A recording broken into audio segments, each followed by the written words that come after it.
우리가 기억하는 이순신 장군은 늘 승리만을 거머쥐던 그야말로 완벽한 영웅의 모습이 강하죠.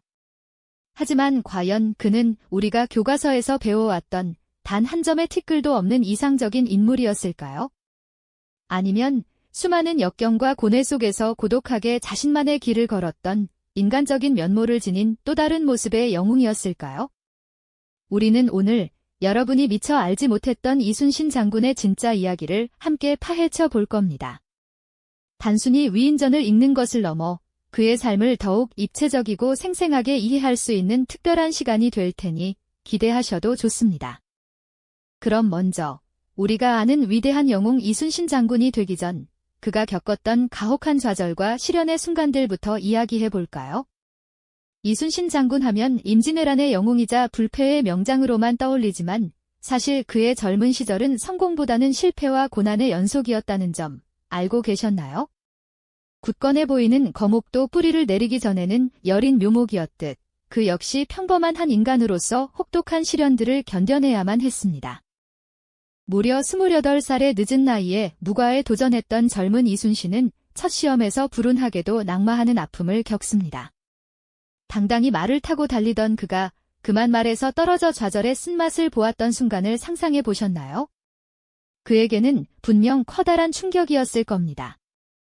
하지만 그는 포기하지 않고 4년 뒤 다시 도전하여 32살의 어렵사리 무과에 급제하게 되죠. 이제 꽃길만 걸을 것 같았지만 그의 시련은 이제 막 시작에 불과했습니다. 관직에 나선 이후에도 그는 여러 차례 파직을 당하며 고향으로 돌아가야 하는 수모를 겪었습니다. 상관의 부당한 명령을 거부하고 백성들을 먼저 생각하는 올곧은 신념을 지키려다 오히려 미움을 샀던 거죠. 마치 높은 파도가 끊임없이 덮쳐오는 바다 위를 항해하듯 그의 삶은 늘 위태롭고 고단했습니다. 파직 통보를 받고 묵묵히 고향으로 발걸음을 옮기던 이순신의 뒷모습에는 어떤 번민과 고뇌가 서려 있었을까요? 아마도 깊은 회한과 함께 자신의 신념을 지키기 위한 외로운 싸움을 다짐하는 비장함이 공존했을지도 모릅니다. 특히 그에게 가장 큰 시련 중 하나는 바로 백의종군이었을 겁니다. 모든 관직을 빼앗기고 한낱 평범한 병사의 신분으로 전쟁터를 떠돌아야 했던 시간이었죠.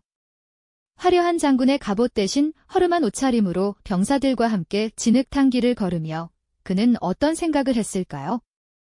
아마도 백성들의 고통을 더욱 깊이 이해하고 진정한 리더의 역할에 대해 뼈저리게 고민했을 것입니다. 그의 일기, 바로 난중일기에는 이러한 고난 속에서도 흔들리지 않으려 애썼던 인간 이순신의 솔직한 고뇌가 고스란히 담겨 있죠. 밤늦도록 촛불 아래서 붓을 들고 자신의 심정을 기록하던 그의 옆모습은 시련 앞에서 좌절하지 않고 묵묵히 자신의 길을 걸었던 한 인간의 숭고한 투쟁을 보여주는 듯합니다.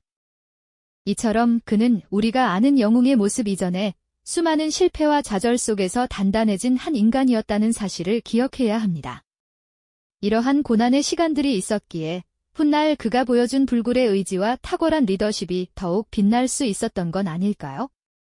그의 삶은 어쩌면 완벽한 시작이 아닌 수많은 넘어짐과 일어섬을 반복하며 스스로를 완성해가는 과정 그 자체였을지도 모릅니다.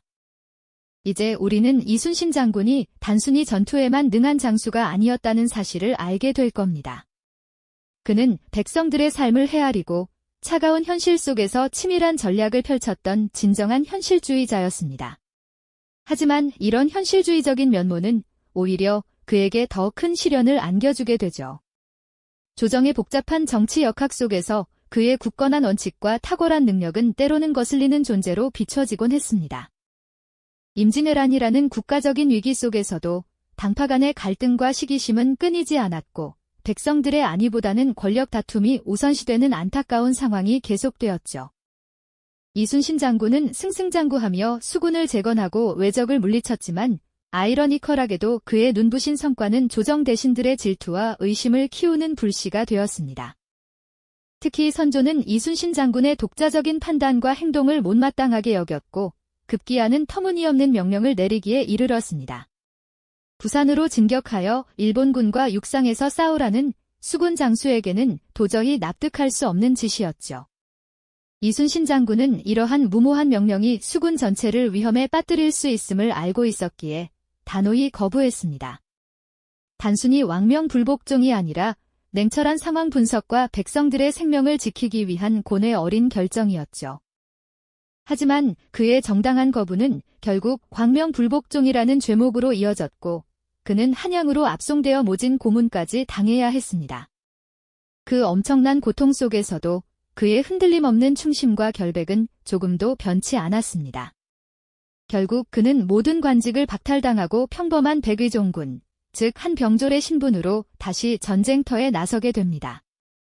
나라가 풍전등화의 위기에 처해 있음에도 불구하고 국가의 기둥 같은 장수를 이토록 잔혹하게 내쳐버린 조정의 처사는 도무지 이해할 수 없는 일이었죠. 그의 부재는 곧바로 엄청난 비극을 불러왔습니다. 그의 자리를 대신한 원균은 조정의 압박과 자신의 오판으로 무모한 해전을 벌였고 그 결과는 참담했습니다. 7천량 해전은 조선 수군 역사상 가장 뼈아픈 패배로 기록될 겁니다. 이순신 장군이 피땀 흘려 건설했던 조선의 주력 함대가 단 한 번의 전투로 거의 전멸하다시피 했으니까요. 160척이 넘던 배들이 불에 타거나 침몰했고 수많은 병사들이 목숨을 잃었습니다. 이 소식을 백의종군 중이던 이순신 장군이 들었을 때 그의 심정은 어떠했을까요? 아마 온몸에 피가 얼어붙는 듯한 절망과 비통함에 휩싸였을 겁니다. 하지만 그 절망 속에서도 그는 무너지지 않았습니다. 다시 한번 국가의 부름을 받았을 때 그에게 남은 것은 고작 12척의 배와 병사들의 싸늘한 시신, 그리고 희망조차 보이지 않는 암담한 현실뿐이었습니다. 이제 남은 것이라곤 고작 12척의 배뿐이니 무엇으로 왜적을 막을 수 있겠는가. 모두가 포기하고 절규하던 그때 이순신 장군은 차분하지만 단호한 목소리로 이렇게 외쳤습니다. 신에게는 아직 12척의 배가 남아있사옵니다. 이 한마디는 단순한 숫자가 아니었습니다. 그것은 불가능해 보이는 상황 속에서도 결코 포기하지 않겠다는 의지, 그리고 반드시 나라를 지켜내겠다는 굳은 신념의 표출이었죠. 온 조선이 침몰 직전에 배처럼 흔들리던 그 순간 이순신 장군의 이 한마디는 꺼져가던 희망의 불씨를 다시 지폈습니다. 마치 암흑 속에서 한 줄기 빛이 터져나오듯 말이죠. 그는 병사들에게 살고자 하면 죽을 것이요, 죽고자 하면 살 것이다라는 필사즉생의 정신을 강조하며 마지막 결전을 준비했습니다. 이제 이순신 장군 앞에는 그야말로 절체절명의 위기가 놓여 있었습니다. 하지만 그는 결코 물러서지 않았습니다. 12척의 배로 수백 척의 외적 함대를 막아내야 하는 상상조차 할 수 없는 싸움이 그를 기다리고 있었죠. 과연 그는 이 절망적인 상황을 어떻게 극복해낼 수 있었을까요? 다음 이야기에서 그 해답을 찾아보겠습니다. 네, 알겠습니다. 기획안의 핵심 원칙과 모든 지시사항을 철저히 준수하여 10분부터 15분 구간의 대본을 작성하겠습니다. 오직 스크립트만 출력하며 모든 문장은 구어적 존댓말로 친근하되 가볍지 않은 이야기꾼 톤으로 풀어나가겠습니다. 이전 회차의 마지막 부분과 자연스럽게 연결하고 기획안의 조정과 싸웠던 고독한 전략가 파트를 중심으로 내용을 구성하며 글자 수와 형식 규칙을 정확히 지키겠습니다. 12척의 배로 수백 척에 달하는 외적 함대를 막아내야 하는 그야말로 상상조차 할 수 없는 싸움이 이순신 장군을 기다리고 있었습니다. 하지만 이 절망적인 상황은 단순한 전력의 열세에서만 비롯된 것이 아니었죠. 사실 그를 가장 힘들게 했던 것은 바다 위의 적이 아니라 육지에서 그를 옥죄어 오던 싸늘한 시선과 정치적 압박이었습니다. 우리는 이순신 장군을 늘 승리하는 영웅으로만 기억하지만 사실 그는 끊임없이 조정의 무능과 시기심 가득한 대신들과 싸워야 했던 고독한 전략가이기도 했습니다. 7천량 해전에서 조선 수군이 괴멸적인 타격을 입은 건 단순히 적에게 패한 것을 넘어선 비극이었습니다. 원균이 이끈 조선 수군은 단 한 척의 배도 남기지 못한 채 전멸하다시피 했고 이 소식을 백의종군 중인 이순신 장군이 전해 들었을 때의 심정은 어땠을까요? 그에게는 그야말로 하늘이 무너지는 듯한 절망이었을 겁니다. 다시 삼도수군 통제사로 임명되어 남은 12척의 판옥선과 병사들을 수습해야 했을 때 그는 이미 모든 것을 잃은 상황에서 다시 시작해야 하는 막중한 임무를 부여받았던 것이죠. 하지만 조정의 대신들은 여전히 그의 탁월한 통찰력과 현실적인 전략을 이해하지 못했습니다. 오히려 그를 모함하고 견제하는 데 급급했죠. 어두컴컴한 회의실에서는 이순신을 향한 비난과 불신이 난무했을 겁니다. 그리고 마침내 선조는 수군을 폐지하고 육군에 합류하라는 비현실적인 명령을 내리기에 이릅니다. 이 명령은 단순히 전술적인 지시가 아니라 이순신 장군이 쌓아 올린 모든 것을 부정하고 그의 존재 자체를 무의미하게 만들려는 시도와 다름없었죠. 백성을 지키기 위해 존재하는 수군을 없애라니 이는 그에게는 결코 받아들일 수 없는 명령이었습니다. 왕의 출전 명령을 받아든 이순신 장군의 얼굴에는 고뇌가 역력했을 겁니다. 그는 과연 어떤 선택을 해야 했을까요? 왕명을 거역하는 것은 목숨을 내놓아야 할 만큼 위험한 일이었지만 동시에 그 명령을 따른다면 조선의 바다는 외적의 손에 완전히 넘어갈 것이 분명했습니다. 그의 머릿속에는 오직 백성들의 안위만이 가득했을 것입니다. 그는 밤새도록 깊은 생각에 잠겼을 겁니다. 수많은 밤을 난중일기를 쓰며 자신의 고독한 번민을 기록했던 것처럼 말이죠. 결국 이순신 장군은 자신의 신념을 지키기로 결심합니다. 그는 신에게는 아직 12척의 배가 남아있습니다 라는 비장한 답신을 올리며 조정의 명령을 정면으로 거부했습니다. 이 한마디는 단순한 반항이 아니었습니다. 그것은 무능한 조정의 명령에 맞서 오직 백성을 지키겠다는 일념으로 자신의 모든 것을 걸겠다는 비장한 선언이었죠. 그는 더 이상 정치적 갈등에 휘둘릴 여유가 없었습니다. 그의 눈앞에는 오직 외적을 막아내야 할 숙명적인 전투만이 남아있을 뿐이었으니까요. 12척의 배를 앞에 두고 장수들과 함께 결의를 다지는 이순신 장군의 모습은 어땠을까요? 아마 비장함과 동시에 굳건한 믿음이 서려 있었을 겁니다. 그는 이미 여러 차례 파직당하고 백의종군하며 온갖 고난을 겪었지만 단 한 번도 백성을 향한 마음과 나라를 지키려는 의지를 잃지 않았습니다. 이제 그는 그 모든 역경을 딛고 조정을 등진 채 오직 자신의 신념과 전략에 의지하여 이 불가능해 보이는 싸움에 나서야 했습니다. 과연 이 고독한 전략가는 절체절명의 위기 속에서 어떤 기적을 만들어낼 수 있었을까요? 그의 마지막 결전이 눈앞에 다가오고 있습니다. 명량의 기적 같은 승리 이후에도 이순신 장군 앞에는 여전히 끝나지 않은 전쟁의 그림자가 드리워져 있었습니다. 조선의 바다를 지키기 위한 그의 고독한 싸움은 마지막 순간까지 계속되어야만 했죠.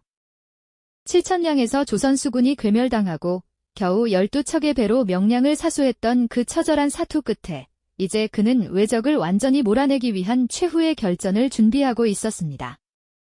명나라 수군과 함께 노량 앞바다에서 왜군을 섬멸하려는 이 계획은 그러나 그에게 마지막 운명을 예고하는 것이기도 했죠. 칠흑 같은 어둠이 깔린 노량 앞바다, 그곳은 단순한 전투가 아니었습니다. 조선의 운명이 걸린 마지막 격전지였죠. 그 혼돈의 한가운데서 이순신 장군은 결국 적군의 총탄을 맞고 쓰러지셨습니다. 하지만 그의 마지막 순간은 단순히 비극적인 전사가 아니었습니다. 나의 죽음을 적에게 알리지 말라는 그의 유언은 단순한 명령을 넘어선 깊은 전략적 의미를 담고 있었죠. 만약 그의 죽음이 알려졌더라면 필사적으로 싸우던 조선 수군의 사기는 땅에 떨어지고 전세는 순식간에 역전되었을지도 모릅니다. 일부 학자들은 그의 죽음이 단순한 우연이 아니라 전쟁의 종결과 조선군의 사기 진작을 위한 계획된 선택이었을 가능성도 조심스럽게 제시하고 있습니다. 어쩌면 그는 자신의 죽음이 전장의 판도를 바꾸고 길고 길었던 임진왜란의 종지부를 찍을 수 있는 마지막 방법임을 알고 있었던 건 아닐까요? 마치 거대한 바둑판 위에서 모든 수를 읽고 마지막 돌을 놓는 고수처럼 자신의 생명마저도 조국을 위한 가장 강력한 무기로 사용하셨던 거죠. 그의 죽음과 함께 승리의 함성이 노량 앞바다를 가득 메웠고 마침내 7년에 걸친 기나긴 전쟁은 막을 내리게 됩니다. 그의 희생은 단순한 한 장수의 죽음을 넘어 조선 백성들에게는 절망 속에서 피어난 희망의 상징이 되었습니다. 전장을 휩쓸던 포연이 거치고 평화가 찾아왔을 때 백성들은 그를 기리며 통곡했습니다. 그의 죽음은 조선의 역사를 송두리째 바꿔놓았고 후대에도 영원히 기억될 숭고한 정신으로 자리 잡았죠. 이순신 장군의 삶은 우리에게 무엇을 이야기하고 있을까요? 그는 완벽한 영웅이기 이전에 수많은 좌절과 고독 속에서도 자신의 신념을 굳건히 지키고 오직 백성을 지키겠다는 일념으로 모든 것을 바쳤던 진간 이순신이었습니다. 그의 이야기는 오늘날 우리가 마주하는 불가능해 보이는 현실 속에서도 흔들리지 않고 자신의 길을 걸어가는 용기가 얼마나 중요한지 깨닫게 해줍니다. 때로는 가장 고독한 싸움 속에서 가장 위대한 승리가 탄생한다는 것을요. 진정한 영웅이란 단순히 승리만을 거두는 존재가 아니라 좌절 속에서도 꺾이지 않는 의지로 모두에게 희망을 선사하는 존재임을 말이죠. 우리가 이순신 장군을 기억하는 방식은 단순히 위대한 업적을 나열하는 것을 넘어 그의 인간적인 고뇌와 희생정신을 이해하는 것에서 시작되어야 할 겁니다.